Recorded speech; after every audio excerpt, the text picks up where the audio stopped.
দেখিয়ে দেখবেন আমি জবে থেকে দল যোগ করেছি তাতে আমার কম হয়েছে ইনকাম। যে সায়নী ঘোষ যারা বলেছিল সায়নী ঘোষের 30 কোটি টাকা ব্যাংক ব্যালেন্স আর 4-5টা ফ্ল্যাট ভেঙে সায়নী ঘোষ বাড়ি করেছে তাদের কথা করে দিয়েছি। যারা বলেছিল সায়নী ঘোষের 30 কোটি টাকা ব্যাংক ব্যালেন্স আর 4-5টা ফ্ল্যাট ভেঙে সায়নী ঘোষ বাড়ি করেছে তাদের কথা করে দিয়েছি।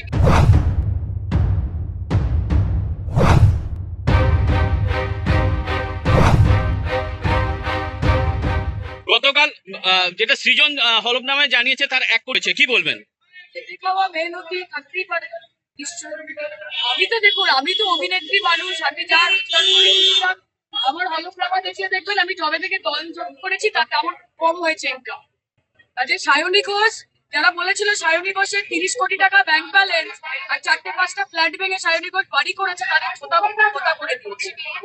সেবায় নেমেছি যেদিন 2021-এর এফিডেভিট দিয়েছিলাম, যা সম্পত্তি ছিল যা টাকা ছিল তার থেকে কমেছে 2024-এ। এটাই মমতা ব্যানার্জি কি বলবে? শীত গ্রীষ্ম বর্ষা মমতা ব্যানার্জি তৃণমূল কংগ্রেস বর্ষা, আর আমার জন্য তৃণমূল কর্মী সমর্থকরা যাই হয়ে যাক না কেন কাজ সামনে রাখি। সৃজন ভট্টাচার্য কালকে বলে যে তৃণমূল কংগ্রেসের যে দল সেটা পাঁচিলে বসে থাকে, পাঁচিলে বসে থাকে, বিজেপি তাদেরকে সাপোর্ট করবে।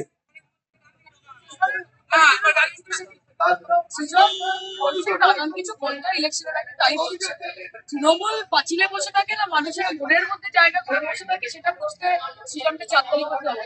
সন্দেশখালী ঘটনা তো বুমেরাং হয়ে যাচ্ছে, কি বলবে? আজকে বাংলাকে অপমান করেছে বিজেপি।